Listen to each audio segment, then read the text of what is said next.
आज आपको इतना कामयाब होकर रहना है, मान के चले आप बहुत बड़े अधिकारी बन गए, ऐसा काम कीजिए कि माँ बाप का गर्व से सीना चौड़ा हो जाए, कॉलर बाप का एकदम ऊंचा हो जाए कि आपको कर्तव्य के प्रति निष्ठावान रहना है। हमें देवताओं ने यहाँ पे भेजा है, तो हमें उनके प्रति भी कुछ काम है। सारे जीवों पे हमें क्या करना है, आदर की भावना रखना है।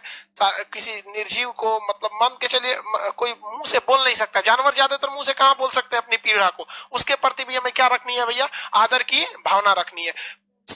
ऋषि ऋण, ऋषि के मतलब क्या होगा भैया, उस समय गुरु जी जो होते थे वो भी तो एक तरह के ऋषि थे। आज ना फिजिक्स केमिस्ट्री आ गया है, लेकिन उस समय ये सब थोड़े था, तो एक तरह का ऋषि ऋण था। तो हमारे प्रति भी आप लोग हमारा भी एक ऋण लेके रखें।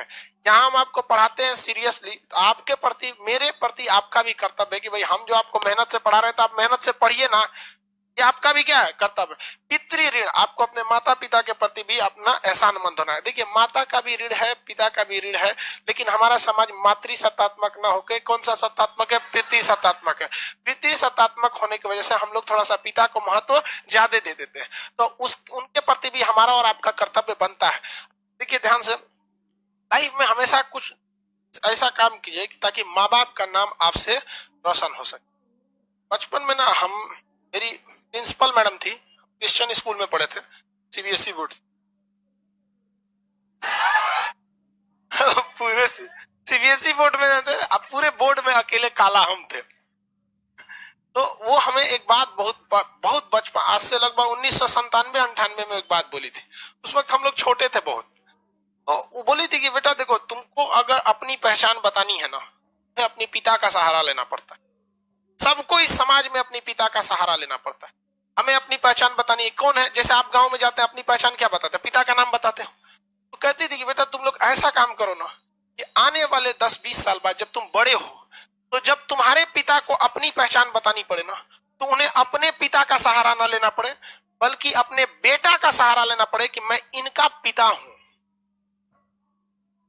तो आप भी याद रखें, आज आपको इतना कामयाब होकर रहना है, मान के चले आप बहुत बड़े अधिकारी बन गए, तो आपके पिताजी आपके दादाजी का नाम बताएंगे, कोई नहीं पहचानेगा।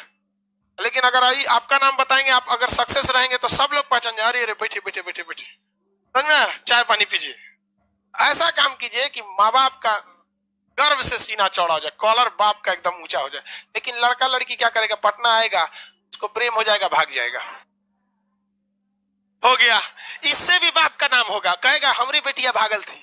अच्छा आप ही है ना, बेटे बेटे लात जूता दे रहे इनके ये सब चीजें भी थोड़ा सा ध्यान रखना, ये आपका कर्तव्य बनता है। ये पितृ ये क्या है, ऋण है।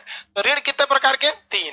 कौन कौन भैया, देव ऋण, ऋषि ऋण, पितृ ऋण। देव ऋण, ऋषि ऋण, पितृ ऋण। आप सबको भाई पितृ ऋण चुकाना है, बहुत जरूरी है ये सब समाज के। तभी आप क्या हो सकते हैं, आगे जाएंगे। धर्म मतलब होता है कर्म। जैसे मान के चलिए अगर हमारे पिताजी कहें कि तुम, सपोज कीजिए मेरे पिताजी कहते हैं कि तुम पटना जाओ, माताजी कहते हैं तुम पटना मत जाओ, तो उस स्थिति में हम क्या कहेंगे, भाई हम तो धर्म संकट में फंस गए। नहीं बोलते आदमी, मतलब अगर आपको कुछ अजीब चीज हो जाता है तो आप कहते हैं यार धर्म संकट में फंस गए। धर्म का मतलब होता है कर्तव्य। धर्म सेंस क्या है, कर्तव्य। तो धर्म का मतलब क्या होता है, कर्तव्य। समझ में आ गया कि नहीं आ गया। तो यही होता है आपका धर्म संकट। तो कहा गया कि धर्म ये एक पुरुषार्थ का पहला गुण है कि आपको कर्तव्य के प्रति निष्ठावान रहना है, चाहे कोई भी रहे, आपको कर्तव्य का पालन एकदम बेहतरीन ढंग से करना है। तो ये आपका पहला पुरुषार्थ होता है।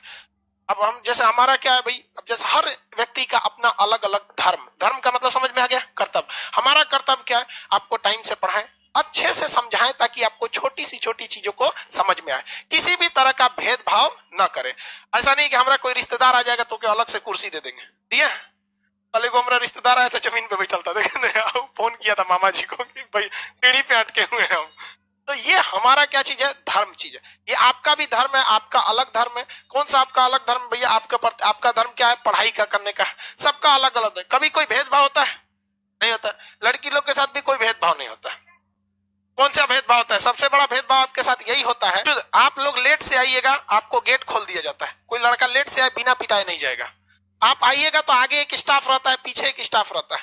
बाकी लड़का कुछ आ जाए, फूट जाए, कुछ हो जाए, कोई मतलब नहीं। ये आप लोग के साथ भेदभाव होता है। आप लोग का आई कार्ड कभी छूट भी जाए, सर चंद दीजिए, स्टाफ छोड़ देगा, चलो जा दे दो, लक्ष्मी है। और लड़कों के साथ आई कार्ड छूट गया, अरे बैला कहीं का, कैसे छोड़ दिया रे, भाग यहाँ से। ये भेदभाव होता है। सबसे बड़ा भेदभाव आपके दिमाग में सेट है यहाँ पर। अब कौन चीज करेगा आदमी? आप लोग के लिए लिफ्ट लगवा दें,